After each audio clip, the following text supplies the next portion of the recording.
My name is Mark, and my life has always been a tumultuous ride, but nothing could have prepared me for the storm that hit a few years ago. I've recently received a major promotion at work, something I've strived for through years of dedication and hard work. This new role not only elevates my professional standing but also significantly improves my financial situation. Yet, even as I reach new heights in my career, the shadow of past betrayals looms large. This story isn't just about my professional achievements, it's deeply personal and rooted in family drama that still haunts me. My ex-wife, who I once loved dearly, betrayed me in the most unimaginable way. She had an affair with my brother, and together, they had a child. This betrayal shook the very foundation of my life, and now, to add to the irony, my family, who never seemed to miss an opportunity to show their disdain for me, are coming to me, begging for financial help. Sarah and I met in college. She was charming, intelligent, and we connected on so many levels. We married right after graduation, and for a while, everything seemed perfect. My brother, Tom, was always the golden child in our family. Where I was the black sheep, he was the favorite. My parents lavished him with attention and praise, leaving me to fend for myself in their shadow. Despite this, I tried to maintain a good relationship with Tom. After all, he was my brother. Our family dynamics were always strained. My parents, for reasons I never fully understood, seemed to have a special kind of animosity towards me. They criticized my choices, belittled my achievements, and never missed a chance to remind me of Tom's superiority. Despite these challenges, I focused on building a life with Sarah. We were happy for a time, or at least I thought we were. Looking back, the signs were there, but I was too blinded by love and trust to see the cracks forming beneath the surface. The day I discovered Sarah's betrayal was the day my world crumbled. I came home early from work, excited to share the news of a potential promotion with Sarah. But instead of a joyful celebration, I walked into a nightmare. There they were, Sarah and Tom, wrapped in each other's arms on our living room couch. The shock froze me in place, my mind struggling to process the scene before me. They didn't even notice me at first. When they finally did, the look of horror and guilt on their faces only fueled my growing rage. I confronted them, my voice trembling with a mixture of anger and heartbreak. The confrontation was explosive, with accusations and confessions flying back and forth. Sarah admitted the affair had been going on for months, and to my utter devastation, she revealed she was pregnant with Tom's child. The betrayal cut so deep that I felt like I was drowning in a sea of betrayal and despair. In the days that followed, I was a wreck. The life I had built with Sarah disintegrated before my eyes. I moved out of our home, unable to bear the sight of the place where my heart had been shattered. Nights were sleepless, filled with endless questions and a gnawing emptiness. Every corner of my existence seemed tainted by their betrayal. Legally, the divorce was swift but brutal. There were no children between Sarah and me, which simplified the proceedings, but the emotional toll was enormous. I severed ties with Tom completely. He tried to reach out a few times, offering weak apologies that only deepened my sense of betrayal. My parents, unsurprisingly, took Tom's side, rationalizing his actions in ways that infuriated me. The family I once knew became a distant memory, replaced by a painful void that seemed impossible to fill. The birth of Sarah and Tom's child was a stark reminder of the betrayal that had upended my life. I heard about it through mutual friends, as my own family kept me in the dark. When I saw the first photos of the baby, a boy named Michael, something inside me twisted painfully. He was innocent, a living testament to their affair, yet he bore no blame for the sins of his parents. The existence of Michael complicated my emotions further. Part of me wanted to forget, to move on, but every mention of him reopened old wounds. Sarah and Tom tried to present a united front, but the reality was messy. My parents doted on Michael, embracing him as the latest addition to the family. Their enthusiasm only deepened my sense of alienation, making me feel like an outsider in my own family. The more they embraced Tom's new life, the more I felt pushed away, as if my own pain and loss were insignificant. My family's reaction to the affair was predictably one-sided. My parents, always quick to criticize me, seemed almost eager to rationalize Tom's actions. They brushed aside my hurt, treating it as a minor inconvenience compared to the joy of welcoming a new grandchild. In their eyes, Tom's indiscretions were forgivable. After all, he was the golden child who could do no wrong. I hoped for some support or understanding, but instead, I was met with indifference and subtle rebukes. "These things happen," my mother said dismissively, as if infidelity and betrayal were everyday occurrences. My father suggested that I should move on and be the bigger person. It was clear that my pain and sense of betrayal were secondary to their desire to maintain a facade of family unity. This blatant disregard for my feelings solidified my decision to distance myself from them. If they couldn't see the enormity of what had been done to me, then they didn't deserve a place in my life. Amidst the turmoil of my personal life, my professional life became my sanctuary. I poured myself into my work, using it as a distraction from the pain and betrayal that consumed me. Despite the chaos at home, I remained focused and driven, determined not to let the actions of others derail my career. Years of hard work finally paid off when I received the news of my promotion. It was a validation of my dedication and perseverance, a glimmer of light in the darkness that had engulfed me. The promotion brought with it a sense of pride and accomplishment, but it also brought into sharp relief the stark contrast between my professional success and personal struggles. As I stood on the threshold of a new chapter in my career, I couldn't help but wonder if this newfound success would bring me the happiness and fulfillment I so desperately craved. Or would it only serve as a painful reminder of everything I had lost? Just when I thought the storm had passed, another tempest loomed on the horizon. I received a call from my mother, her voice trembling with desperation. She explained that my family was facing financial difficulties, mounting debts, medical bills, and unexpected expenses had left them teetering on the edge of ruin. Despite their past treatment of me, they were now turning to me for help, their voices laced with pleading and urgency.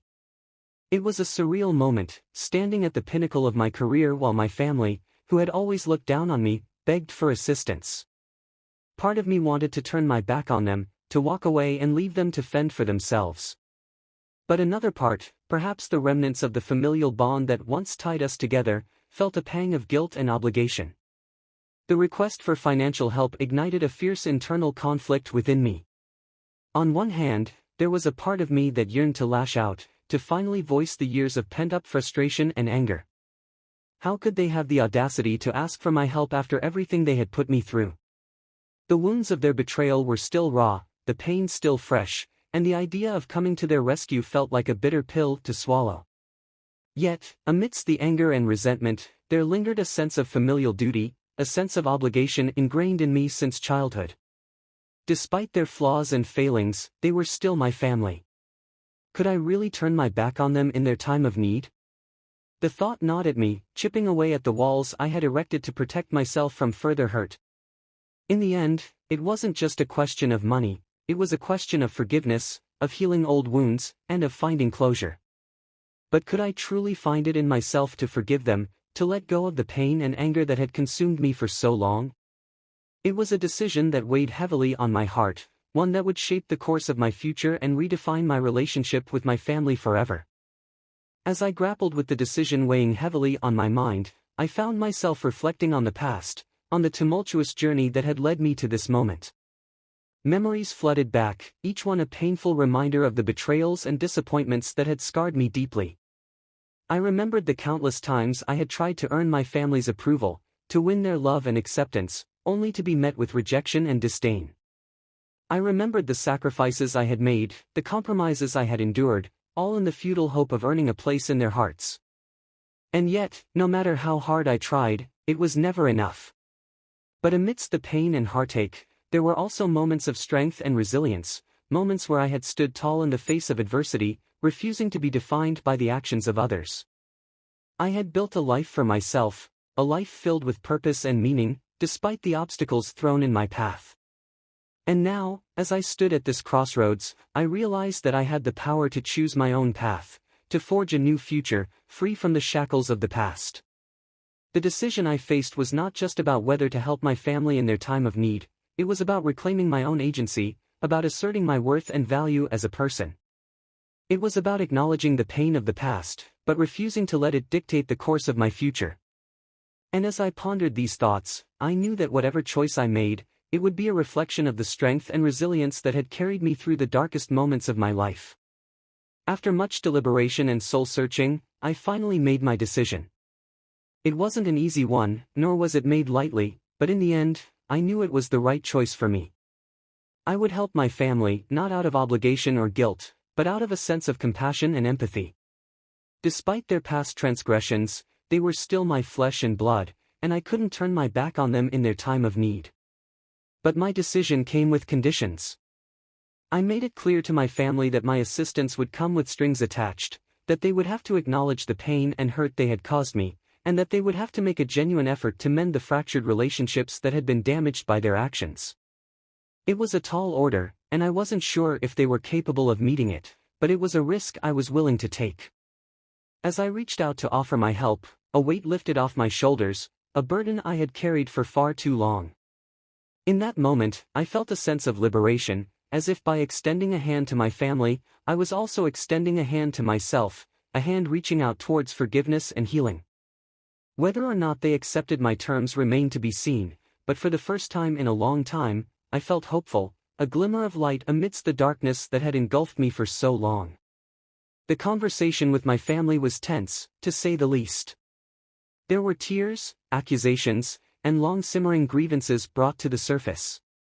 I laid out my conditions clearly, refusing to back down or sugarcoat the truth. It was a moment of reckoning, a chance for them to finally confront the consequences of their actions and take responsibility for the pain they had caused. To my surprise, they listened. Perhaps it was the desperation in their voices or the sincerity in my words, but for the first time, I saw a flicker of remorse in their eyes. They didn't offer excuses or try to justify their behavior. Instead, they owned up to their mistakes, acknowledging the hurt they had inflicted upon me. It wasn't easy, and the road ahead would undoubtedly be filled with challenges and obstacles, but for the first time in a long time, I felt a glimmer of hope. Perhaps there was a chance for reconciliation, a chance to heal the wounds that had festered for so long. Only time would tell, but as I looked into the eyes of my family, I knew that no matter what happened, I had made the right choice, the choice to extend a hand in forgiveness and embrace the possibility of a brighter future. In the days and weeks that followed our confrontation, a tentative peace settled over our fractured family. My parents, siblings, and I began the slow and arduous process of rebuilding our relationships, one step at a time. It wasn't easy, and there were many setbacks along the way, but with each passing day, the wounds of the past began to heal, replaced by a newfound sense of understanding and acceptance. As for the financial troubles that had initially brought us together, they proved to be a catalyst for change. With my help, my family was able to weather the storm, emerging stronger and more resilient than before. But more importantly, our shared struggle brought us closer together, reminding us of the bonds of love and forgiveness that bind us as a family. Looking back on everything that had transpired, I couldn't help but marvel at the resilience of the human spirit, the capacity for forgiveness and redemption that lies within each of us. Despite the pain and betrayal that had once threatened to tear us apart, we had emerged from the darkness stronger and more united than ever before. As I looked towards the future, I did so with a sense of hope and optimism, knowing that no matter what challenges lay ahead, we would face them together, as a family. And as I watched my niece and nephew playing together, their laughter ringing through the air, I knew that our journey was far from over, but with love, forgiveness, and a willingness to change, anything was possible. The journey from betrayal to reconciliation had been long and arduous, filled with heartache, pain, and difficult choices. But as I stood at the threshold of a new chapter in my life, I couldn't help but feel a sense of gratitude, for the lessons learned, the wounds healed, and the bonds strengthened along the way. The scars of the past would always be a part of me, a reminder of the trials and tribulations that had shaped my journey. But they no longer defined me. Instead, they served as a testament to my resilience, my capacity for forgiveness, and my unwavering belief in the power of love to conquer even the greatest of betrayals. As I looked around at my family, gathered together in a fragile yet hopeful embrace, I knew that our story was far from over. There would be challenges ahead, of that I had no doubt.